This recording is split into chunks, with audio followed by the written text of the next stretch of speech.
উনি তখন পড়ার পরে আমাকে বলছে যে মুশরিক कौन है আর কাফের कौन होता है। আমি তখন বলছি যদি সোজা শব্দে উত্তর দিই তাহলে আমাকে আর এখান থেকে বের হতে হবে না। আমি যখন টুক করে গীতাটাকে বের করেছি, ভাগবত গীতা, আমি গীতাটাকে বের করে বলছি স্যার এ Shrimad Bhagavad Gita chapter 7 verse number 14 and 15। তো আমি সঙ্গে সঙ্গে বলছি যেখানে এটা ভাইরাল টপিক, মানে যে কোনো জায়গাতে মুসলমানকে দেখলে কি বলে কাফের कौन होता है, কাফের কে? মুসলমান আমরা বলি কাফের, যে আল্লাহকে বিশ্বাস করে সে কাফের। তো আসলে কি যে আল্লাহকে বিশ্বাস করে সে কাফের? সে তো কাফের না। যে আল্লাহকে বিশ্বাস করে না সে তো নাস্তিক। কি কথা বলেন? সে কি? সে অ্যাথিস্ট, নাস্তিক হতে পারে, অ্যাগনস্টিক অথবা নাস্তিক বা অ্যাথিস্ট, এগুলো হতে পারে। তো সে তো কাফের না।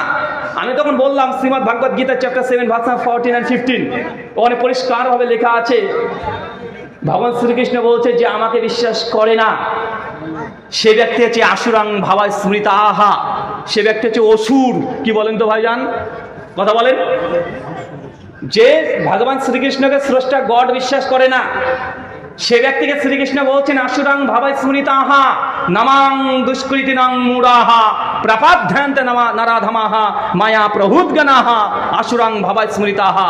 যে ব্যক্তি ভগবান শ্রীকৃষ্ণ আমাকে বিশ্বাস করে না এই ব্যক্তি হচ্ছে নরাধমাহা, মানুষের মধ্যে সবচেয়ে নিকৃষ্ট। আসুরাং ভাবা স্মৃতাহা, এই ব্যক্তি হচ্ছে অসুর স্বভাবের, এই ব্যক্তিকে নরকে নিক্ষেপ করবে কে? ভগবান শ্রীকৃষ্ণ।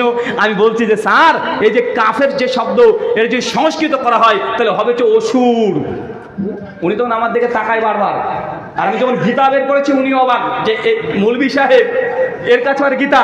আর তারপর যখন গীতার শ্লোক যখন তার সামনে পাঠ করছি আর উনি জানছেন যখন বলবে কাফের कौन होता है আমি বলে দিব যে আল্লাহকে বিশ্বাস করে না। আর যেহেতু কোরআন বলছে যে কাফেরকে দেখো হত্যা করো, সমস্যা বলে দিবে তাহলে কি আমাকে হত্যা করতে হবে? আপনার কোরআন বলছে। তো আমি একটু ঘুরিয়ে উত্তর দিয়েছি, উনি একটু মানে থ হয়ে দাঁড়িয়ে গেলেন, পড়তে শুরু করলেন। আমি তখন বলছি যে স্যার দেখেন এগুলো হচ্ছে ইসলামকে বিকৃত করার জন্য মিডিয়ার একটা কলা কৌশল। পবিত্র কোরআনের কিছু আয়াতকে তারা সামনে রেখে বোঝানোর চেষ্টা করে যে ইসলাম এটা একটা জঙ্গিবাদের ধর্ম, অথচ কোরআন মাজিদের সূরা তওবার 5, 6, 7 পর একবার পড়লে আপনি অ্যান্সার নিজেই পেয়ে যাবেন যে আল্লাহ কাদেরকে হত্যা করতে বলছে আর কাদের সঙ্গে বন্ধুত্ব স্থাপন করতে বলা হচ্ছে। ভগবান শ্রীকৃষ্ণ তিনিও গীতার মধ্যে বারবার তিনি অর্জুনকে বলেছেন যুদ্ধ করো যুদ্ধ করো। অর্জুন বলছেন যুদ্ধ করব না আমার ভাই। শ্রীকৃষ্ণ তারপরে বলছে যুদ্ধ করো। তেমন কি শ্রীকৃষ্ণকে ক্রিমিনাল বলবেন? তিনি কি মানুষের ব্রেন নষ্ট করছে? না, সত্যের সঙ্গে মিথ্যার লড়াই সব জায়গায় হয়, কিন্তু কোরআন মাজিদ একটা আয়াতকে সামনে রেখে তারা উল্টাপাল্টা পেশ করছে। তো ভাই আমাদের সমাজেও এমন মানুষ আছে না নাই? কথা বলেন।